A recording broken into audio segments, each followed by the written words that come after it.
Muy buenas noches. Me presento, soy el doctor Roberto Ochoa.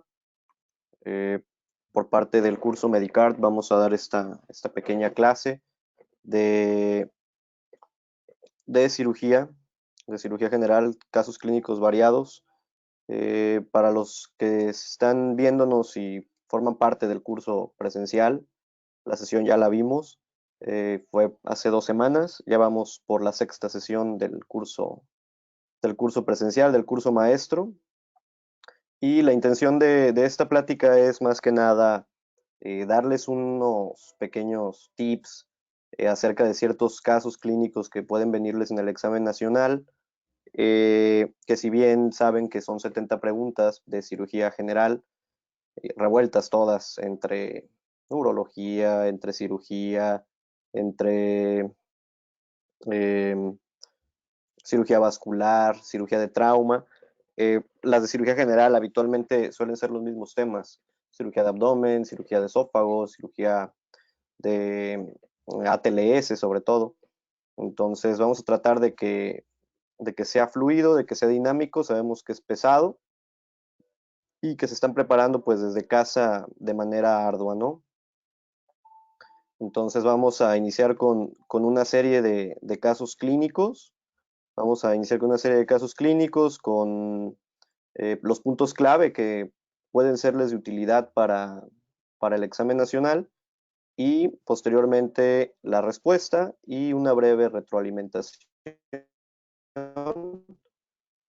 En caso de que alguien tenga alguna duda, puede hacerlo ahí en la sección de preguntas, y al final con mucho gusto trataremos de irlas resolviendo. ¿Sale? Pues bueno, habitualmente siempre iniciamos con una frase motivacional. Se necesita demasiada motivación para preparar ese examen, un examen pesado. Y pues bueno, la perseverancia se define como el camino entre los objetivos y los resultados. Nunca, nunca pierdan de vista el objetivo que tienen. Si su objetivo es entrar a una especialidad, ser un médico especialista, no por nada están donde están actualmente, no por nada ya terminaron 6, 7 años, dependiendo la universidad de medicina. Entonces, faltan 8 meses para el ENARM y pues la perseverancia lo es todo. Vamos a empezar se trata de un masculino de 49 años que refiere iniciar su padecimiento hace 3 años, con regurgitación de alimento no digerido, disfagia a sólidos y líquidos, previamente tratado con procinéticos, antiácidos y antieméticos, sin mostrar mejoría. Además, manifiesta pérdida de 8 kilogramos en los últimos 9 meses. Solicita un esofagograma mostrando la siguiente imagen. ¿Cuál es la impresión diagnóstica en este paciente? ¿Qué nos llama la atención del caso clínico? Siempre cuando les pongan algún tipo de caso, bueno, en realidad para todos los tipos de caso que les pongan en el nacional, tienen que ver desde qué sexo es el paciente, qué edad tiene el paciente, qué antecedentes tiene y sobre todo por qué vino. En los casos de cirugía general hay que abordar los casos como síndromes, ¿sale? Entonces, en este caso es un hombre de 49 años y menciona que su padecimiento lo inició hace 3 años, por lo tanto es algo crónico, ¿sale? ¿Qué fue lo que lo hizo venir? El paciente tuvo regurgitación de alimento no digerido, eso es muy importante, disfagia sólidos y líquidos, y ya fue tratado con procinéticos, ya se le dio antiácidos, ya le dieron antieméticos para la regurgitación, y manifiesta pérdida de 8 kilos en 9 meses. Lo más fácil en este tipo de casos clínicos, que ahí como pueden observar esos son los puntos clave, ahorita ni siquiera vean las respuestas, o sea, sabemos que tenemos 1 minuto por pregunta. Para eso son este tipo de videos, para eso son este tipo de clases, para que aquí se tarden lo que quieran y el día del examen no pierdan el tiempo en algo así, ¿sale? Entonces, primero, ¿qué tienes que hacer? Tienes que ver la imagen. La imagen es un esofagograma, es un tránsito, y se ve esa forma del esófago, que es una forma sigmoidea, es una dilatación, que eso es obviamente algo anormal, ¿sale? Si reconocen la imagen, pues vamos a ver qué nos están preguntando. ¿Cuál es la impresión diagnóstica del paciente? ¿Nos servirá la imagen o no nos servirá? ¿Sale? Si te preguntan el diagnóstico, analizas la imagen. Esa imagen es muy característica, termina en una cola de ratón, en un pico de pájaro, en una punta de lápiz. Son imágenes como muy clásicas del examen nacional. Entonces hay que imaginarnos un pico de un pájaro ahí, en ese minuto que tengan ustedes. Y rápidamente, ¿qué patología es sugestiva de esta imagen? ¿Qué patología te provoca una dilatación progresiva, crónica del esófago? Y en el esófagograma te muestra una imagen en pico de pájaro, en punta de lápiz, en cola de ratón. Aquí el gran distractor podría ser, si bien ya vemos las respuestas, es acalasia, cáncer esofágico, reflujo gastroesofágico, enfermedad acidopéptica. Yo creo que el gran diferencial aquí podría ser un CA de esófago, ¿no? Para el CA de esófago habitualmente les van a dar ciertos antecedentes o factores de riesgo importantes de esa patología que en este momento no se los están dando, ¿sale? Entonces, los distractores podrían ser esos. La respuesta es acalasia, ¿sale? En cuanto a los trastornos de la motilidad esofágica, vamos a tener que puede haber disfagias orofaringias y disfagias esofágicas propiamente, ¿no? De las cuales la que nos va a interesar en este momento es de tipo neuromuscular continua, en la cual está el espasmo esofágico difuso y la acalasia. Nos vamos a enfocar en este momento en acalasia, la cual se define como una ausencia de relajación, eso significa acalasia. Es un trastorno primario de la motilidad esofágica que ocasiona una deficiente relajación del esfínter esofágico inferior. La característica principal de la acalasia sí es una deficiente relajación del esfínter, pero es sobre todo una aperistalsis del cuerpo esofágico, por eso esa dilatación progresiva, ese esófago sigmoideo en la imagen del esofagograma, ¿sale? Esta falla en la relajación provoca que el esófago no se pueda vaciar completamente y ocasiona dilatación gradual y progresiva del mismo. Ahí tenemos la incidencia y es la segunda causa de cirugía esofágica en el mundo. ¿Cuál es la presentación clásica que les van a poner en el examen nacional o cuáles van a ser los datos clínicos que les podrían poner en el nacional? Una disfagia a sólidos y líquidos, dolor torácico postpandrial. Este podría ser un distractor en caso de que les pusieran de diferencial enfermedad por reflujo gastroesofágico, ¿sale? Pero no es el caso, ¿sale? Podría confundirse en el examen. Puede asociarse a pérdida de peso, que también podría ser otro distractor en caso de que estuvieran pensando en un cáncer de esófago, que más adelante vamos a ver cómo se ve. ¿En quién tienen que sospecharlo entonces? Pacientes con disfagia sólidos o líquidos, regurgitación que no responde a un tratamiento adecuado, con inhibidores de bomba de protones. Se fijan en el caso clínico, eso mencionaba que ya se le había dado procinéticos, ya le habían dado antiácidos, inhibidores de bomba de protones, lo que sea, ¿sale? Y puede presentarse la pérdida de peso. Entonces, no confundir con cáncer de esófago. Podrían ser los dos grandes diferenciales que les podrían poner. Un CA de esófago o enfermedad por reflujo gastroesofágico. Pregunta de examen nacional 2018. ¿Cuál es el estudio de primera elección en el abordaje diagnóstico de acalasia? Una endoscopía, un esofagograma, una serie esófago gastrodenal, una TAC o una manometría. Siempre que les pregunten estudio de primera elección, no solo en cirugía, no solo en tema de acalasia, traten de que sea un estudio rentable, que sea un estudio que esté a la mano, que sea un estudio lo menos invasivo que se pueda, ¿sale? Si de plano no tuvieran idea. Vamos a ver qué es la serie esófago gastroduodenal, por eso les ponen esa imagen, pero esta fue pregunta, ¿sale? Y como vemos ahí el extracto de la guía de práctica clínica, lo primero que se tiene que realizar es un esófagograma varitado. ¿Para qué? Pues para ver esa imagen clásica, esa imagen en cola de ratón, esa imagen en pico de pájaro. Y vemos aquí el algoritmo. En presencia de disfagia sólidos o líquidos, realizar esofagograma varitado. Si en este se encuentra dilatación esofágica en pico de pájaro, una panendoscopía, si no, hay que descartar que no sea un tumor lo que está ahí obstruyendo. De los siguientes, ¿cuál es el gold standard diagnóstico de acalasia? Esa fue pregunta de examen nacional 2017. Una endoscopía, una serie esófago-gastroduodenal, un TAC o una manometría. Si fuera esta una pregunta seriada, pues ya lo hubieran errado la anterior, pues obviamente tal vez o le atinan a esta o no, en caso de que no supieran. Pero bueno, yo creo que prácticamente descartaríamos la B porque ya fue respuesta anterior. Ese fue el estudio de primera elección o el estudio en el abordaje, ¿no? Diagnóstico. Vimos que el algoritmo nos decía que se podía realizar una endoscopía, pero ¿cuál es la respuesta? La respuesta es una manometría. El diagnóstico de acalasia es por confirmación manométrica, o sea, tiene que realizar una manometría esofágica en la cual se hace una valoración anatómica, morfológica y funcional del esófago, en la cual vamos a ver que no se relaja el esfínter esofágico inferior, o sea, tiene una presión muy alta y la aperistalsis del cuerpo esofágico. Esas son las características manométricas que vamos a buscar.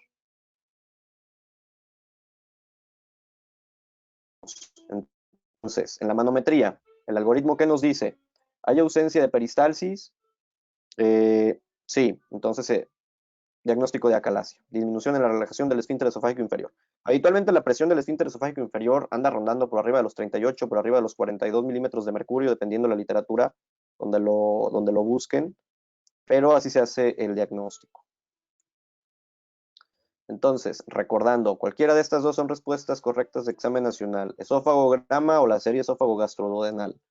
Dilatación progresiva, dilatación del esófago, esófago sigmoideo, esófago dilatado. Una de las causas secundarias, que también esa ha sido pregunta de examen nacional, una causa secundaria de acalasia, porque si bien la mayoría es un trastorno primario, en la cual hay ahí en los plexos mientéricos del tubo digestivo, específicamente el esófago, ahí es donde está la patología. Pero una causa secundaria es la enfermedad de Chagas, que recuerden que nos puede dar megaesófago y megacolon. Entonces también la enfermedad de Chagas es una causa secundaria. Anótenlo, ténganlo ahí muy presente en caso de que se los llegaran a preguntar. Entonces, ¿qué vamos a encontrar en el esofagograma? Esa imagen característica, cola de ratón, pico de pájaro, punta de lápiz, vaciamiento esofágico retardado, el esófago sigmoideo, dilatado, y es el primer estudio a realizar. ¿Sale? A todos los pacientes se les tiene que realizar endoscopía porque hay que descartarles una obstrucción mecánica por un CA, ¿sí? Pero no va a ser de primera instancia, no va a ser respuesta de examen la realización de la endoscopía. Aquí vemos una imagen, bueno, 3 imágenes de cómo les podrían poner un esofagograma, ¿vale? Ahí vemos la terminación del esófago, en la unión esófago-gástrica, se ve ahí claramente, ¿no? El pico de pájaro. ¿Cuál sería el tratamiento inicial en pacientes con acalasia? ¿Qué le darían a ese paciente? Dilataciones esofágicas, le darían bloqueadores de canales de calcio, le aplicarían toxina botulínica o le harían una miotomía de Heller. Si fuera un caso clínico seriado y ya les hubieran puesto abordaje diagnóstico, estudio de elección o gold standard y el tratamiento inicial, ¿qué pondrían? ¿Qué dice la guía de práctica clínica? Que se tiene que hacer una miotomía laparoscópica como tratamiento inicial en sus pacientes. ¿Sale? Les pongo aquí miotomía de Heller porque sí han llegado a preguntar el nombre del procedimiento en el examen nacional. Y si las respuestas les aparecieran así, dilataciones esofágicas, bloqueadores de canales de calcio, cardiomiotomía de Heller o cardiomiotomía de Heller más procedimiento antirreflujo, ¿qué responderían? ¿Qué dice la guía de práctica clínica de nuevo?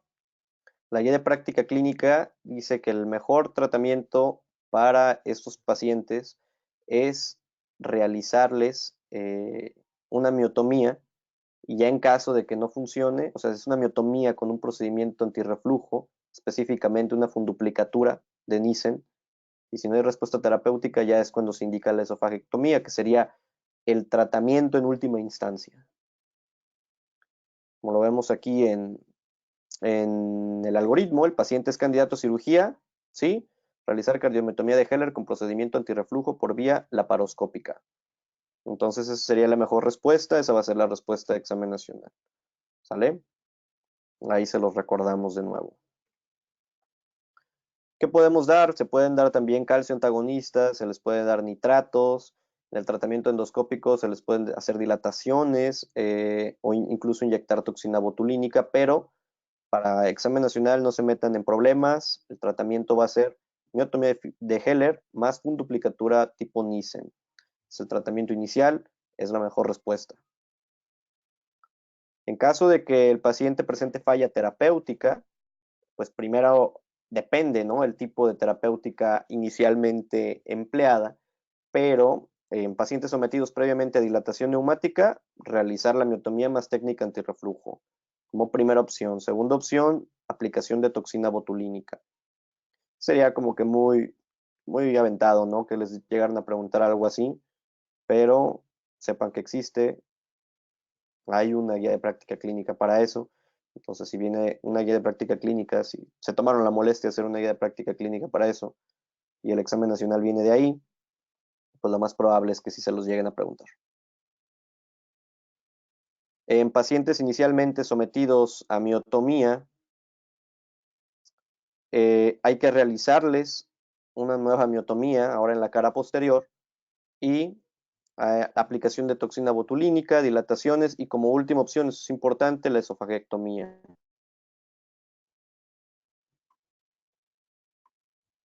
Entonces, como resumen, etimológicamente significa ausencia de relajación. La fisiopatología primaria, neuronas inhibidoras del plexo mientérico de Auerbach, ahí es donde está la falla, entonces la fisiopatología de la acalasia, habitualmente en cuanto a etiología es una causa primaria. Como secundaria, recuerden, está la enfermedad de Chagas. La tríada clásica, disfagia, regurgitación y pérdida de peso, que es lo que les pueden llegar a poner en el examen. Y en la clínica, ¿qué más les pueden poner? Que también tiene pipirosis, asfixia, tos nocturnas, síntomas que conocemos como extraesofágicos, acalasia secundaria, adenocarcinoma fúndico o enfermedad de Chagas.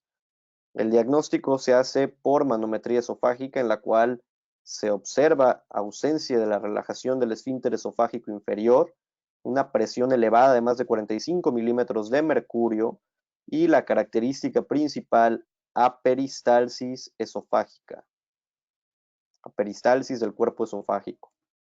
En la evaluación diagnóstica, recuerden, primer estudio, esófagograma, serie esófago gastroduodenal, lo mismo, pongan cualquiera de las dos, es correcta. Gold estándar, manometría esofágica y endoscopía a todos los pacientes para descartarles cáncer de esófago. Así es como tienen que estudiar los temas para el examen nacional, imaginándose qué les van a preguntar. Eventualmente las respuestas son las mismas. Estudio de primera elección, gold standard, tratamiento inicial, tratamiento definitivo, tratamiento en caso de alergias, procedimiento quirúrgico de elección, ¿sale? Además del diagnóstico. Entonces así tienen que estudiar. Por eso a nuestros alumnos les presentamos así las clases, de tal manera que puedan estar un poco más resumido, que se les haga más fácil. Como un gran diferencial podría ser este, que es el espasmo esofágico difuso, en caso de que se los llegaran a poner. Son pacientes que van a tener disfagia leve transitoria con un dolor torácico tipo cardiopatía isquémica. Lo importante aquí es que es 5 veces menos frecuente que acalasia, entonces lo más probable es que les lleguen a poner acalasia en vez de espasmo esofágico difuso. ¿Sale?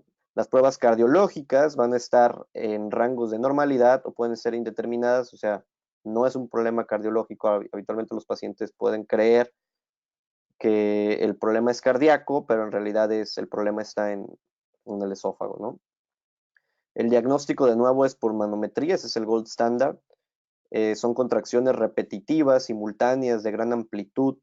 Típicamente va a ser intermitente y el esfínter esofágico inferior incrementa el tono, pero sí se relaja, a diferencia de la acalasia, ¿no? Se relaja con la deglución. El tratamiento va a ser con calcio antagonistas, dilatación endoscópica y tratamiento quirúrgico miotomía longitudinal. Es el esofagograma de un paciente con espasmo esofágico difuso. Se fijan, es muy diferente al de un paciente con acalasia. De hecho, es una imagen clásica en sacacorchos. Entonces, recuerden, pico de pájaro, acalasia, o cola de ratón o punta de lápiz, la que se les haga más fácil. Y si ven un esófago así con esas características como un sacacorchos, espasmo esofágico difuso. Para que se les haga más fácil el examen nacional, tienen que relacionar todo, porque el día del examen se van a estar acordando, es demasiada información, no sabes ni lo que te van a preguntar, sabes cuántas preguntas son de cada área, pero si tienes este tipo de relaciones, va a ser un poquito más fácil que se acuerden. El esófago en cascanueces es un trastorno de hipermotilidad esofágica, es el más frecuente de los trastornos de hipermotilidad y es el más doloroso. Habitualmente presentan dolor torácico, dinofagia y disfagia. El diagnóstico de nuevo es manométrico, hay que demostrar las contracciones peristálticas de gran amplitud, habitualmente más de 400 milímetros de mercurio. Esto es importante, el esfínter esofágico inferior tiene una presión normal y se relaja en cada deglución. El tratamiento es tratamiento médico, igual, calcio antagonistas y nitratos, o sea, algo que relaje las fibras musculares del tubo digestivo, ¿no? Del esófago. Y obviamente hábitos higiénico-dietéticos, evitar la cafeína, el frío, comidas calientes, que eso condicionaría a que el esófago presente este trastorno de hipermotilidad.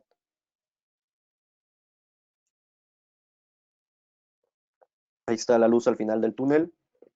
Ya falta cada vez menos. De hecho, van a ver que se les va a pasar muy rápido el tiempo de aquí a septiembre. Más ya cuando les toque registrarse para el examen. Muy bien, vamos a continuar con la siguiente pregunta. Masculino de 38 años, diabético de 5 años de diagnóstico, paciente obeso, tiene antecedente de tabaquismo. Inicia su padecimiento hace varios meses con dolor retroesternal asociado a pirosis postpandrial, el cual cede parcialmente con la administración de Riopan y nos preguntan cuál es el diagnóstico en este paciente. Acalasia, cáncer esofágico, reflujo gastroesofágico o enfermedad ácido péptica. Vamos analizando el caso, ahí están los puntos clave, lo demás es paja. Así tienen que leer los casos para su examen nacional. Y es un masculino de 38 años, tiene un antecedente importante, fuma. Inició hace varios meses, nos dice que es dolor retroesternal. ¿Qué de esos nos puede dar dolor retroesternal? Asociado a pirosis postpandrial y cede parcialmente con un antiácido. Reflujo gastroesofágico, ¿no? ¿Cuál es el principal factor de riesgo en esta patología? ¿Cuál creen que sea el principal factor de riesgo? Que sea mujer, hábitos higiénico-dietéticos malos, alcoholismo importante o tabaquismo.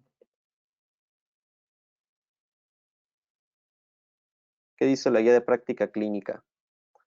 Los malos hábitos higiénico-dietéticos. ¿Qué tenemos que decir de enfermedad por reflujo gastroesofágico?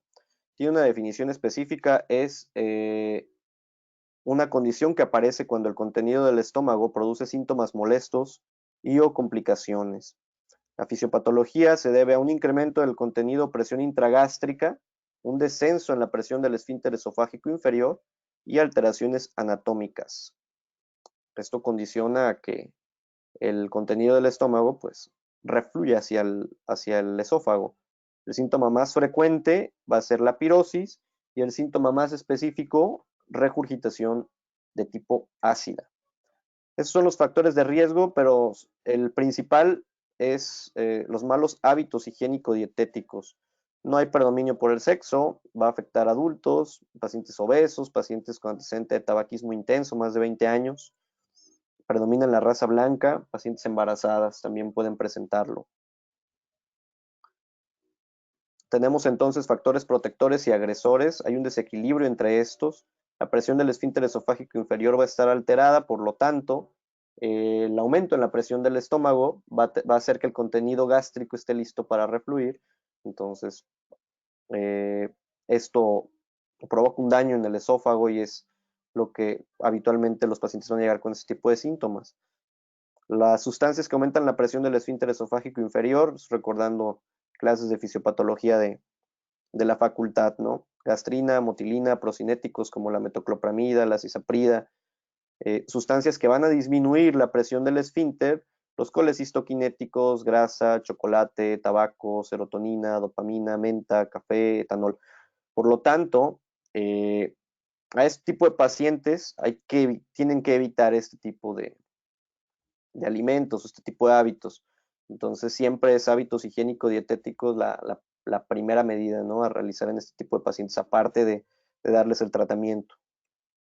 La tríada en ARM de ERG son estos tres, apréndanselos, son los datos a buscar en el caso clínico del examen: regurgitación, pirosis y dolor retroesternal. Los pacientes pueden presentar disfagia tanto a sólidos como a líquidos, pirosis postpandrial aliviada con antiácidos. El estudio de elección para el diagnóstico de ERG, ¿cuál es? El test de aliento para H. pylori, una manometría esofágica, una pHmetría o una impedancia esofágica.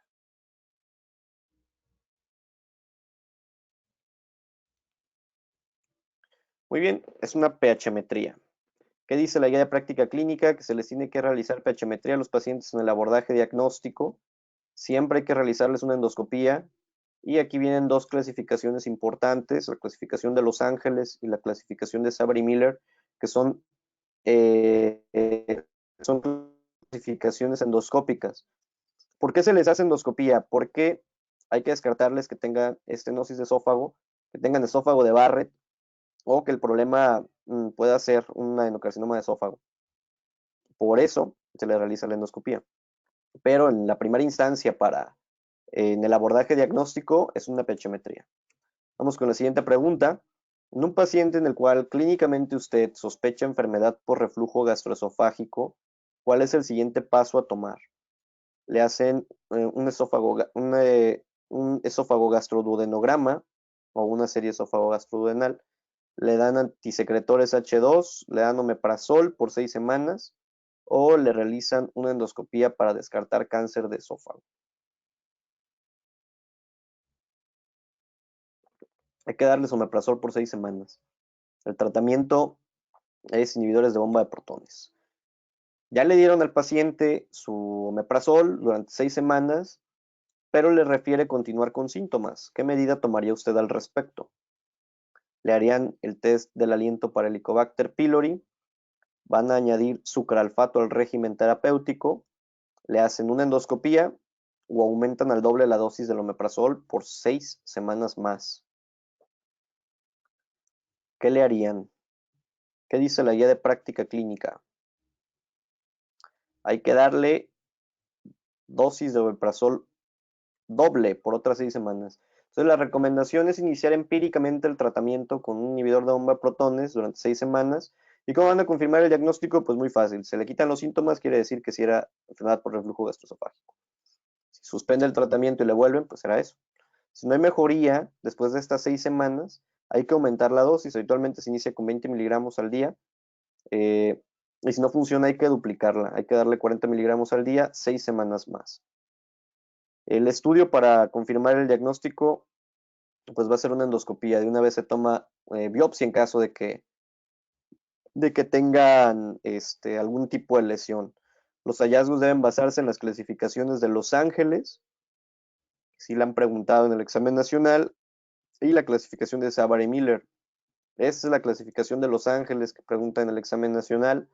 Son 4 grados. Es una clasificación endoscópica. En el grado A es una o varias áreas de lesiones, pero ninguna es mayor a 5 milímetros. El grado B es una o más áreas de lesiones no confluentes con una extensión mayor de 5 milímetros.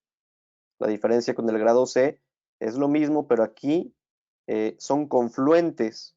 La característica es que no ocupan totalmente la circunferencia del esófago. Y el grado D ya son lesiones que abarcan toda la circunferencia del esófago, ¿no? Y como pueden observar en las imágenes. Esta es la otra clasificación que les pueden llegar a preguntar, la de Savary-Miller. En grado, aquí van de grado 1, del grado 1 al grado 5. Y aquí es importante porque el grado 5 ya les lo clasifican como un esófago de Barrett. En el grado 1, erosiones únicas o múltiples que afectan solo un pliegue. En el grado 2, no son circunferenciales, son múltiples erosiones, pero afectan más de un pliegue y pueden o no ser confluentes. En el grado 3, erosiones circunferenciales. En el grado 4, ya hay úlceras, ya hay estenosis, acortamiento esofágico. Y el grado 5, pues ya es un esófago de Barrett. Tienen que aprenderse este tipo de clasificaciones. No hay otra forma de aprenderlas. Pueden hacer tablas, pueden hacer tarjetas, pueden traerlas a todos lados, pueden grabar sus audios en su teléfono y escucharlos mientras vayan manejando, escucharlos a cualquier hora o traer sus tarjetas para todos lados, ¿no? Esto sí es de memoria. Traten de que se les haga más fácil de esta forma, ¿no? Viendo que aquí afecta un pliegue, acá más de un pliegue, en el caso de la de Los Ángeles, ninguna de las cuales es mayor a 5 milímetros, las otras miden más de 5 milímetros pero no confluyen, la otra ya son confluentes pero no ocupan la totalidad de la circunferencia del esófago, el grado D ya es toda la circunferencia.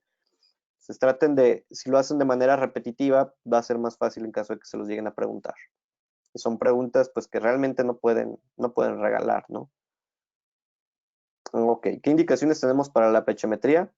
Pacientes con síntomas de enfermedad por reflujo gastroesofágico que no responden a tratamiento empírico con omeprazol. Pacientes con respuesta insatisfactoria a inhibidores de bomba de protones a dosis altas sin esofagitis. Síntomas extraesofágicos que no responden a inhibidores de bomba de protones, como cuáles el paciente ya tenga que dormir con 2, 3 almohadas porque lo despierta el reflujo en la noche. Pacientes con tos, pacientes que ya tienen problemas voz nasal o tos nocturna, que los despierte eso por la noche. Esos ya serían síntomas extraesofágicos. Y cuando a pesar de la cirugía persisten los síntomas. La impedencia esofágica no va a ser respuesta examinacional, antes que nada. Es un poco más sensible que la pechometría, pero para reflujo alcalino.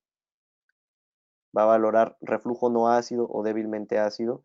No va a ser de primera elección. Sepan que existe. No va a ser respuesta examinacional. ¿Cuáles serían las indicaciones para la endoscopía?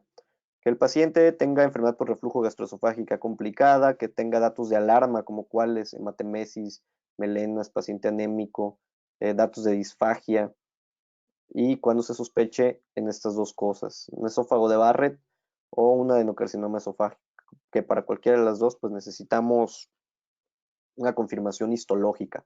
Para eso es la endoscopía, para tomar la biopsia. El tratamiento, el primer paso, en caso de que les llegaran a poner aquí como respuesta, o bueno, en la pregunta les pusieran, ¿cuál es el primer paso terapéutico o tratamiento no farmacológico? Es modificar el estilo de vida. Obviamente hay que educar al paciente. ¿Qué puede comer? ¿Qué no puede comer? ¿Cuánto tiempo tiene que esperar para acostarse antes después de haber comido?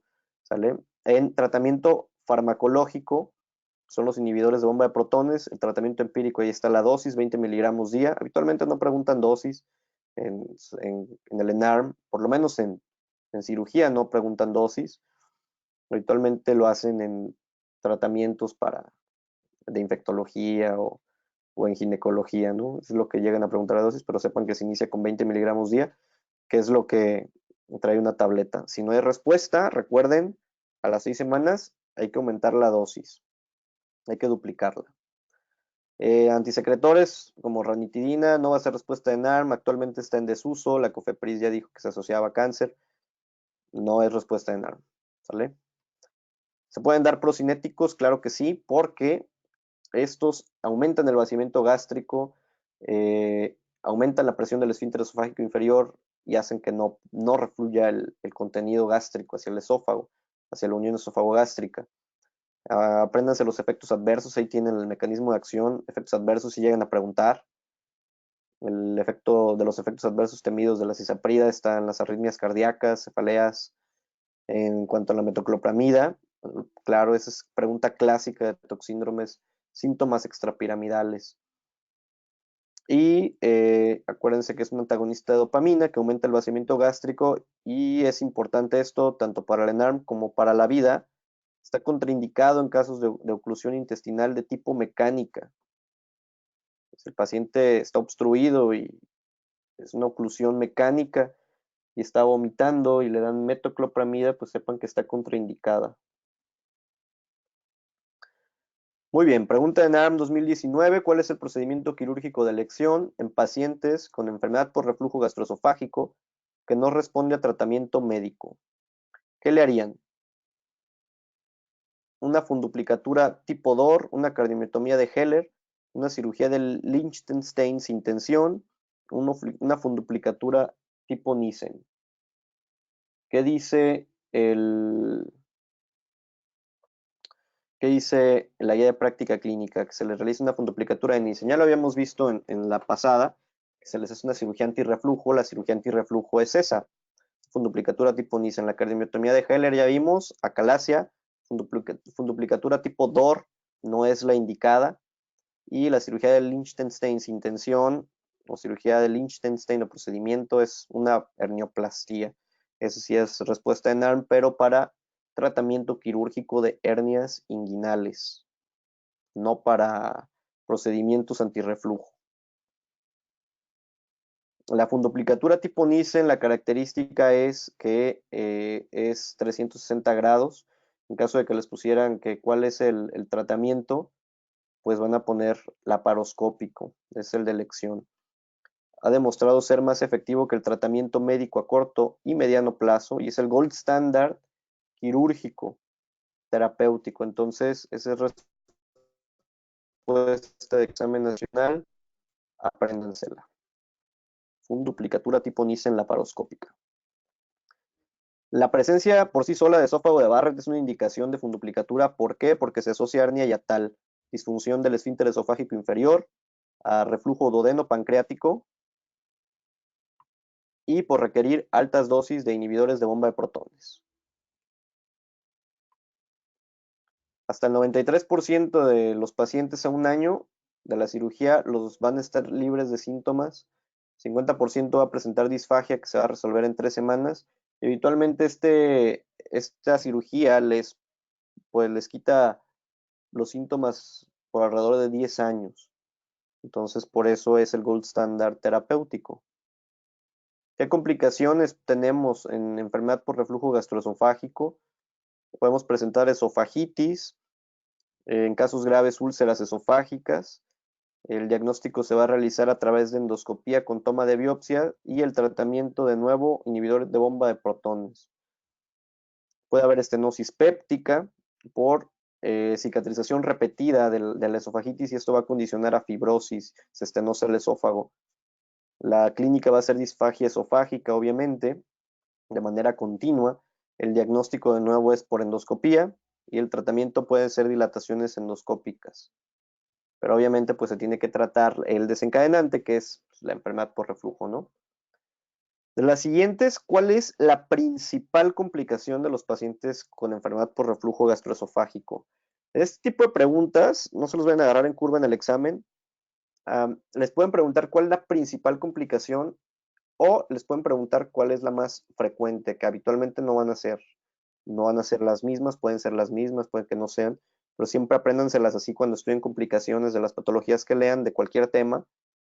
Principal complicación, complicación más frecuente. La complicación principal de los pacientes con enfermedad por reflujo gastroesofágico es el esófago de Barrett, es la principal complicación. ¿Y qué tipo de epitelio encontramos en pacientes con esófago de Barrett? Un epitelio cuboide estratificado, un epitelio estratificado plano no queratinizado, epitelio de transición o epitelio cilíndrico simple.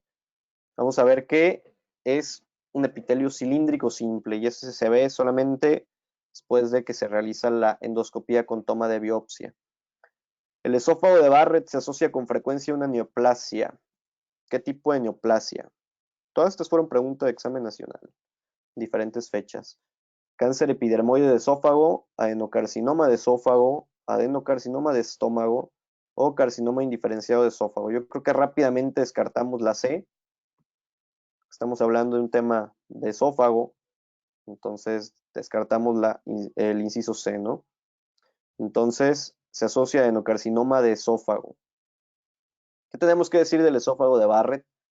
Es una metaplasia, se reemplaza el epitelio estratificado plano no queratinizado del esófago distal, se reemplaza por epitelio cilíndrico intestinal. El factor más importante que va a favorecer a la metaplasia es ese reflujo gastroesofágico crónico. 10% de los pacientes con enfermedad por reflujo gastroesofágico van a desarrollar esófago de Barrett y es por eso la principal complicación. Esa es respuesta a examen nacional. Este tipo de pacientes tiene un riesgo de más de 40 veces de desarrollar carcinoma de esófago. Los síntomas van a ser iguales a los que presenta cualquier paciente con enfermedad por reflujo gastroesofágico, los mismos. Pirosis, regurgitación, indigestión, eructación excesiva, infecciones respiratorias recurrentes. El diagnóstico, ¿cómo es? Por endoscopia y toma de biopsia, hay que demostrar que hay una metaplasia en la biopsia y el tratamiento, pues hay que hacerle cirugía antirreflujo, la funduplicatura. Esta pregunta examen nacional también. La ingestión de cáusticos se asocia con frecuencia a una neoplasia. ¿Qué tipo de neoplasia? Cáncer epidermoide de esófago, adenocarcinoma de esófago, adenocarcinoma de estómago o carcinoma indiferenciado de esófago. Cáncer epidermoide de esófago. Hay una guía de práctica clínica para quemaduras de esófago por cáusticos. De nuevo, si existe la guía de práctica clínica y no sabían, búsquenla. A los que nos están viendo y ya tienen acceso a la plataforma del curso, aunque no estén en el curso presencial, métanse a la de práctica clínica y ahí está. Revísenla, porque si existe la guía de práctica clínica es preguntable en el examen. Las etiologías, de acuerdo a la edad, en niños por lo general es poca la cantidad que ingieren de este tipo de sustancias y pueden ser de forma accidental, la mayoría. Adolescentes y adultos, por lo general la etiología es por un intento suicida y suelen ser de forma deliberada, entonces no en poca cantidad. La ingestión de álcalis es más frecuente que los ácidos, ya que son más fáciles de tolerar, no queman tan rápido la orofaringe, por lo tanto es más fácil que los consuman, pero presentan consecuencias más devastadoras y suelen penetran más los tejidos. Entonces las lesiones cáusticas van a tener dos fases, una fase aguda, en la cual va a depender de la magnitud, localización de la lesión y sustancia ingerida, y una fase crónica, que es una estenosis producidas por alteración del mecanismo de la deglución, secundario al daño que haya realizado dependiendo del tipo de cáustico.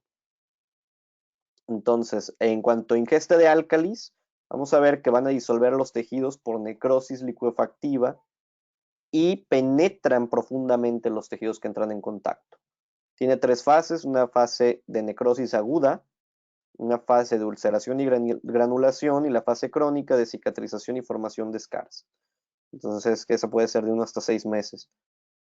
Es difícil ingerir los ácidos, y ya hablando de ácidos, porque provocan quemazón inmediata de la boca, por eso es más común la ingesta de álcalis. El mecanismo de daño va a ser necrosis coagulativa y forma una escara que limita la penetración a los tejidos, a diferencia de los álcalis que generalmente sí van más profundo.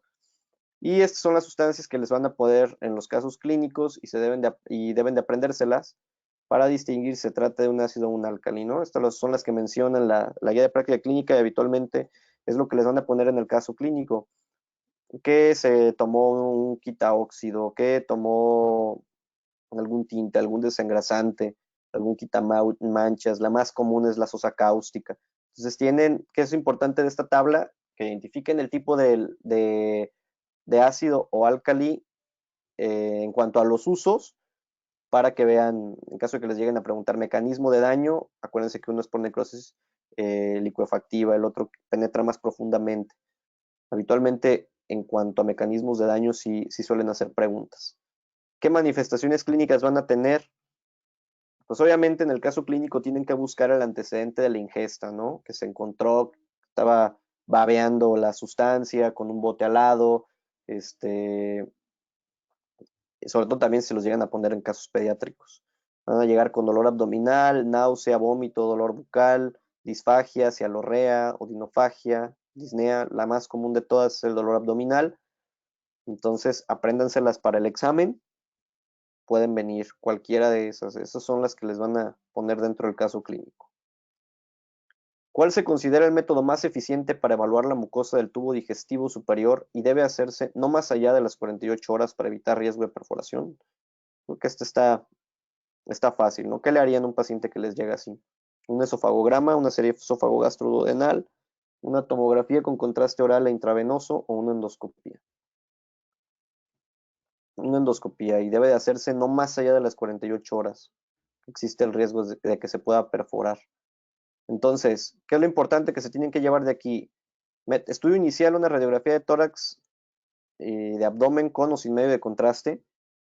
¿Para qué? Pues para ver que no tenga una mediastinitis, ¿no? Por el riesgo pues de perforación que pueda tener. El mejor estudio va a ser la endoscopía para valorar grado de lesión y apréndanse esto, nunca en las primeras 6 horas ni después de 48 horas. ¿Sale? Lo marca la guía de práctica clínica. Lesiones cáusticas, apréndanse las contraindicaciones de la endoscopía, que esté obstruida la vía aérea, perforación de víscera hueca, obviamente no le van a hacer una endoscopía, distrés respiratorio severo, ya que tenga datos de mediastinitis, inestabilidad hemodinámica, eso es más que obvio, más de 48 horas, menos de 6 horas, y negación de la intervención por parte del paciente. Muy bien, se encuentra de guardia en urgencias y recibe un paciente con sospecha de ingesta de cáusticos hace 5 horas. A la exploración, paciente con lesiones externas y en mucosa oral, deshidratado, con facies de dolor y con cialorrea. ¿Cuál sería su mejor manejo en este momento? ¿Qué le darían?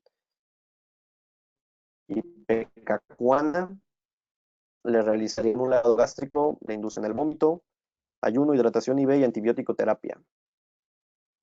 Aunque suene descabellado, menciona la ipecacuana y el lavado gástrico dentro de la guía de práctica clínica, pero pues no son respuestas.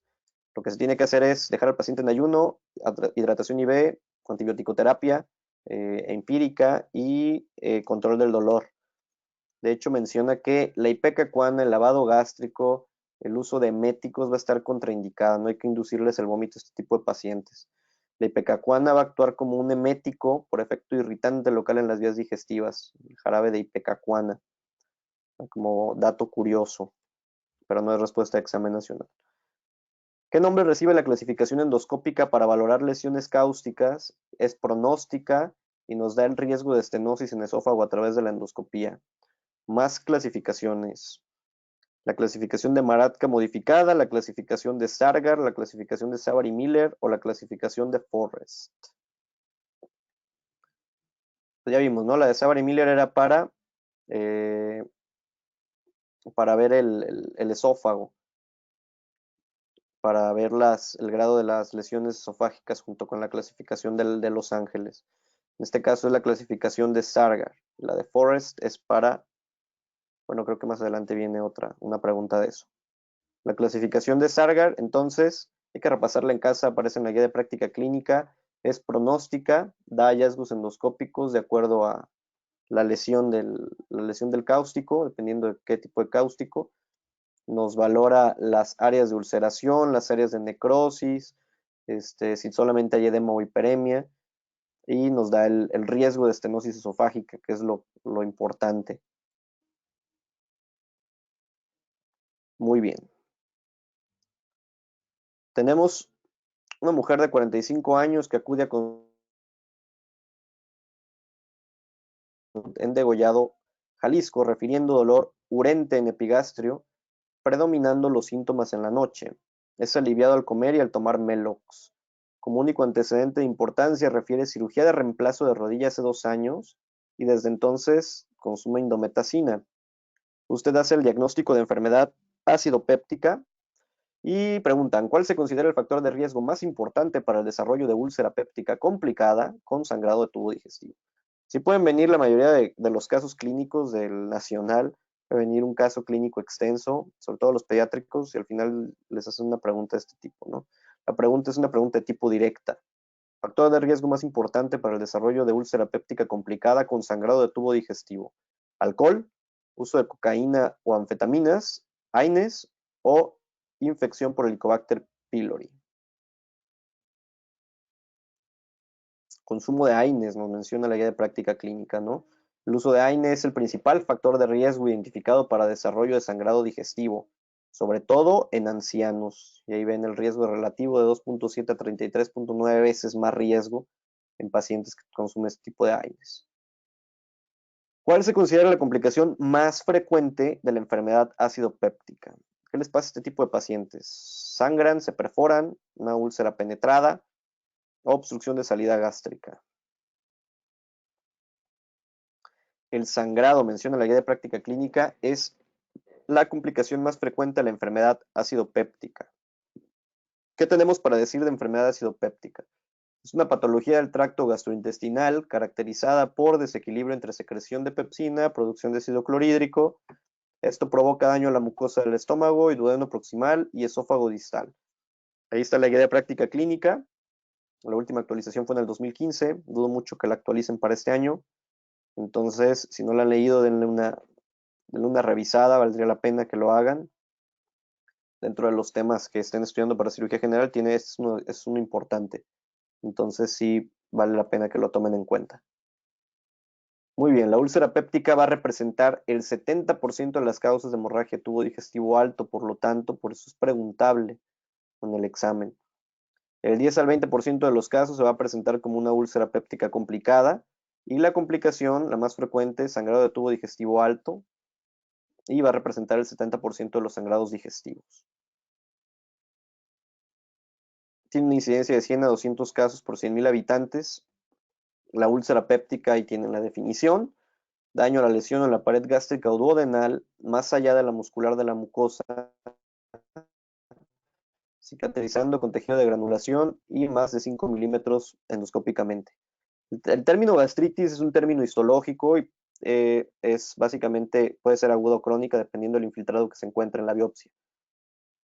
¿Qué factores de riesgo son importantes? O sea, ¿qué factores les van a poner en el caso clínico el examen nacional? Muy sencillo. Les van a poner la edad, el antecedente de alcoholismo, el antecedente de tabaquismo crónico, la infección por Helicobacter pylori, consumo crónico de AINES, pacientes que consumen corticosteroides, anfetaminas, cocaína.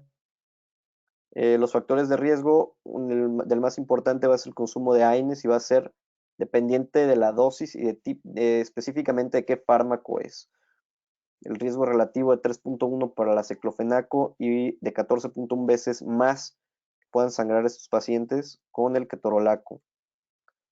¿Cuál estructura anatómica es el límite para clasificar el sangrado de tubo digestivo como alto o bajo?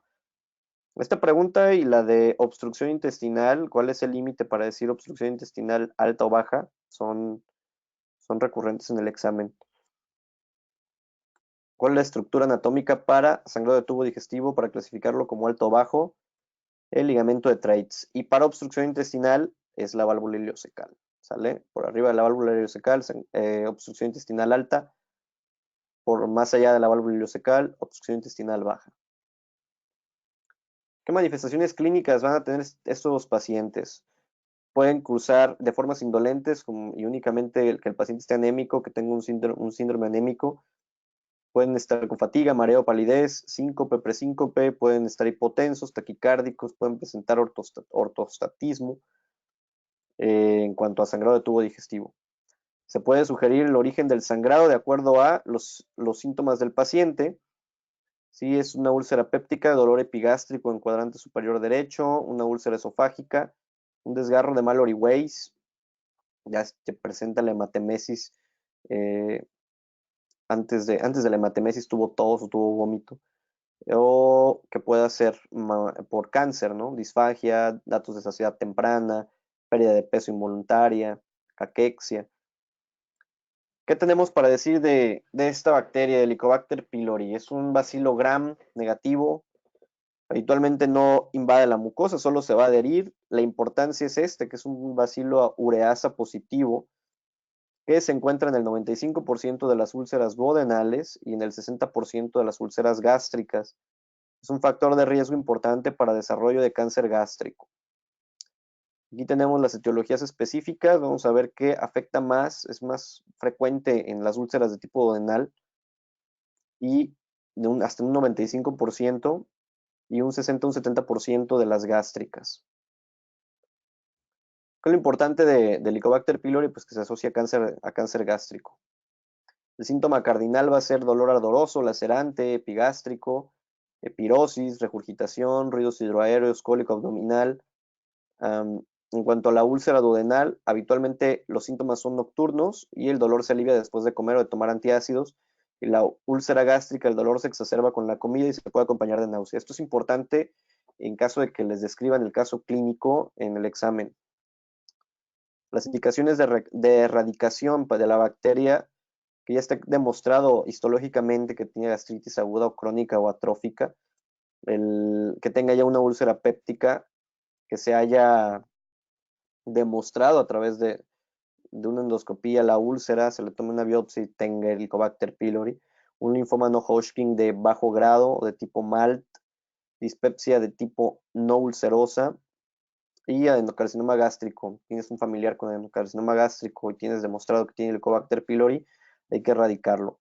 Que el paciente te lo pida tras una resección gástrica, anemia ferropénica de causa no explicada, antes de iniciar tratamiento con AINES también. Los métodos diagnósticos para identificar el Helicobacter pylori pueden ser invasivos o no invasivos. La primera prueba diagnóstica, en caso de que les lleguen a preguntar eso, va a ser el test del aliento. Es la primera prueba diagnóstica. La prueba confirmatoria va a ser el cultivo, es más específico, el resultado pues depende de hasta que crezca la bacteria, pero como screening se puede hacer el test del aliento. Esas 3 líneas de tratamiento son pregunta de examen, han preguntado incluso tercera línea en el examen nacional, entonces apréndansela. La primera es la fácil, se la aprenden como OCA, omeprazol, claritromicina, amoxicilina, se le da doble dosis de omeprazol, se le da 500 miligramos de claritromicina cada 12 y se da 1 gramo de amoxicilina cada 12 por 14 días. Tratamiento de segunda línea, omeprazol, bismuto, tetraciclina y tinidazol. Y tercera línea, omeprazol, acitromicina y furazolidona. Vamos a ver que también han preguntado en alergias, entonces apréndanselo también. En alergia a amoxicilina se puede dar levofloxacino, metronidazol, tetraciclina. Y después de que concluyas el tratamiento a las 4 semanas, hay que confirmar que se erradicó la bacteria. Si no se erradicó, se repite el esquema terapéutico. En cuanto al tratamiento médico, pues hay que dar obviamente inhibidores de bomba de protones para que inhiban la ureasa de la bacteria, del Helicobacter. ¿Sale? Mantienen el pH gástrico por arriba de 6 y el de elección va a ser omeprazol. ¿Qué complicaciones podemos tener? Sangrado generalmente indoloro, que el paciente se perfore, penetración de la úlcera. Si la úlcera abarca más allá de la submucosa muscular propia, se va a considerar como úlcera complicada. Pero la complicación más frecuente va a ser el sangrado. Hay que recordar factores predictivos de sangrado digestivo grave, el nivel de hemoglobina, que es menor a 8, que el paciente esté con datos de shock, taquicárdico, hipotenso, detección de sangre rojo brillante en lavado nasogástrico. Son factores predictivos de sangrado digestivo grave. Y aquí está la clasificación de Forrest, que ya les mencionaba. Nos predice el riesgo nos da una idea del riesgo de resangrado. Es una clasificación endoscópica. Si llega un paciente con sangrado de tubo digestivo y le hacen una endoscopía, se le hace se clasifica de acuerdo a, y vamos a ver el porcentaje de riesgo de que vuelva a sangrar. Un Forrest 1A es un sangrado activo en chorro, 1B un sangrado difuso, un 2A es un vaso visible pero que no está sangrando, un 2B es un coágulo ya adherido, un 2C una mancha plana y un Forrest 3 ya es lecho limpio, ¿no? Entonces el que tiene mayor riesgo de resangrado es un Forrest 1A y 1B y obviamente pues se les puede dar tratamiento endoscópico, sobre todo si está sangrando pues el paciente, ¿no? El 2C y el 3, pues, inhibidores de bomba de protones, vía oral y se da de alta el paciente. Pues apréndanse esta clasificación con el riesgo de resangrado. Y los que van para cirugía general, pues también se los pueden llegar a preguntar en el pase de visita. Es pregunta de pase de visita esa. ¿Cuál es el AINE que presenta el menor riesgo relativo de sangrado gastrointestinal? ¿Cuál de esos 4 AINES es el que se asocia menos a sangrado? El ibuprofeno. Menciona la guía de práctica clínica que el ibuprofeno va a presentar el menor riesgo de sangrado relativo entre los AINES y es basado en dosis terapéutica, ¿no? Siempre se basa en la dosis, es dependiente de la dosis. Las indicaciones para el manejo quirúrgico por sangrado de tubo digestivo alto son estas: no haber logrado control por vía endoscópica, haber transfundido más de 6 unidades, más de 3 recidivas de hemorragia. Y en cuanto a cirugía, es para perforación, un parche de Graham en caso de que esté perforado el paciente. En úlceras pépticas, bueno, tenemos 2 tipos de úlceras especiales, que son en pacientes quemados, que se llaman úlceras de Corling, y en pacientes con traumatismo craneoencefálico, las úlceras de Cushing, que son úlceras de estrés, se conocen, ¿no? Que no las vayan a confundir, unas en quemados, otras en pacientes con trauma de cráneo. El manejo se les da, es lo mismo, o sea, hay que darles inhibidores de bomba de protones en infusión por 72 horas y se les tiene que realizar endoscopía también. Dentro de la evaluación diagnóstica de un paciente con perforación de víscera hueca, ¿cuál sería el primer estudio a solicitar? ¿Qué le tomaría a un paciente con sospecha de perforación? Que, bueno, en este caso no vamos a ver perforación intestinal, que sí fue un tema preguntado en el examen nacional 2019. Ese está en otra sesión, ya la vimos con los usuarios del curso presencial, pero nada más lo mencionamos. ¿Cuál sería, qué le pedirían a un paciente en el abordaje diagnóstico? Se le pide una radiografía de tórax semipedestación, en busca de aire libre subdiafragmático ante la sospecha de que esté perforado, lo que conocemos como menisco aéreo, ¿no? Por arriba del hígado, el aire se sobrepone, el paciente está en bipedestación, el gas se va hacia arriba, y eso es algo anormal y te orienta. El estudio inicial es una radiografía de tórax, se hace el gold standard, es una TAC con contraste y es el estudio de elección. No va a ser respuesta de examen nacional una endoscopía, ¿sale? El tratamiento pues va a ser quirúrgico, ¿no? Hay que abrir, hay que ver dónde se perforó y ya dependiendo de la perforación se le hace el tratamiento. Pues bueno, el éxito en la vida no se mide por lo que logras, sino por los obstáculos que superas.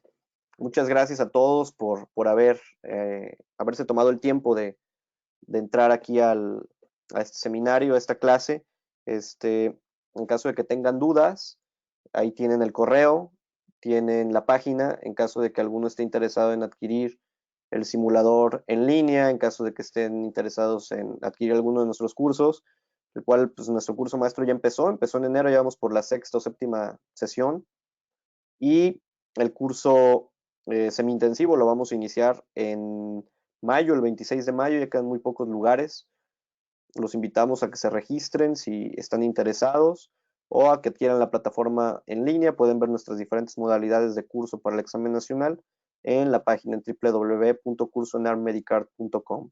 En caso de que tengan alguna duda, en caso de que tengan algún comentario, pueden hacerlo o incluso mandarlo ahí al correo que tienen, grupomedicart@gmail.com. Y pues bueno, gracias por su atención.